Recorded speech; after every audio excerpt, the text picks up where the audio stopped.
बिस्मिल्लाहिर्रहमानिर्रहीम। अस्सलाम वालेकुम। How are you students? Hope all of you are fine. बच्चों, कल हमने आपकी कोर्स बुक का चैप्टर 3 यानी पीरियोडिक टेबल स्टार्ट किया था और डिफरेंट साइंटिस्ट के एक्सपेरिमेंट्स के थ्रू हमने एटम के स्ट्रक्चर को समझा था।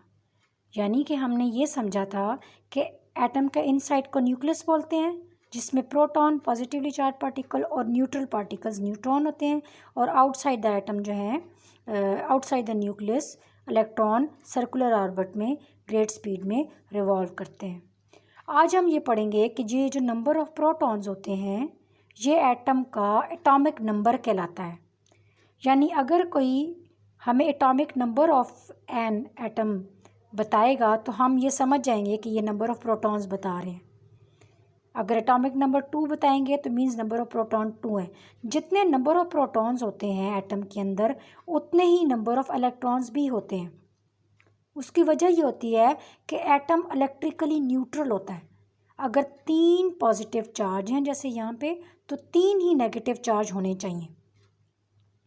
ठीक है, तो ये बात आपको क्लियर हो जानी चाहिए कि नंबर ऑफ़ प्रोटॉन्स को हम एटॉमिक नंबर बोलेंगे आगे जाके, और नंबर और मैस नंबर हम नंबर ऑफ़ प्रोटॉन और न्यूट्रॉन दोनों को मिला के बोलेंगे। ठीक है, mass number is defined as the number of protons positive charge and neutrons, and atomic number is defined as number of proton only.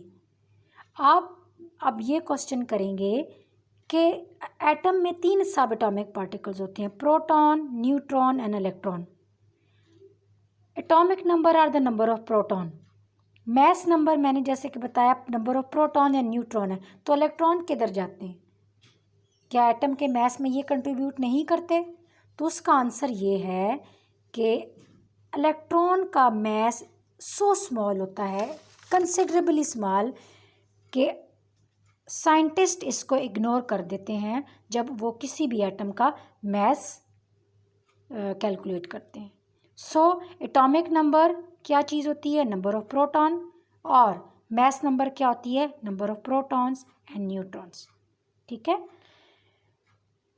World wide एक सिस्टम प्रिपेयर किया गया है जिसमें के हर एलिमेंट को एक स्पेसिफिक सिंबल दिया गया है, यानी it is a chemical shorthand given to every symbol that is found on earth. अब ये सिंबल जो है वो वर्ल्ड वाइड इसकी रिकग्निशन होती है सिंबल की। सपोज़ अगर हमें कोई कार्बन लिख के बताएगा कैपिटल सी, हम समझ कैपिटल सी लिख के बताएगा तो हम समझ जाएंगे कि ये कार्बन है। सिमिलरली कैल्शियम भी सी से शुरू होता है, तो इसको डिफरेंट करने के लिए कार्बन से इसका फर्स्ट लेटर कैपिटल लिखते हैं और कैल्शियम का सेकंड लेटर स्मॉल लिखते हैं, जिससे हमें दोनों में डिफरेंस भी पता चल जाता है कि सी क्या है, कार्बन है, और सी ए क्या है, कैल्शियम है।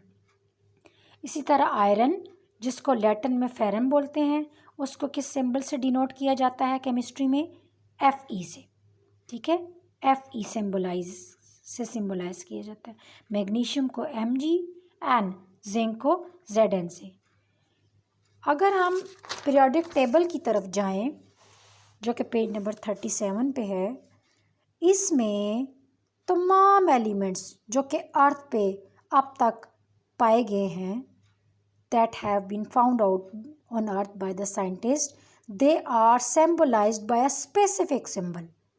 Each symbol is different from the other symbol, so we can say that these symbols are unique and worldwide they are recognizable. अगर वर्ल्ड में कोई हमें सिंबल बताएगा CU तो हमें पता चल जाएगा ये कॉपर है, AU for gold, CO for cobalt, Ni for निकल।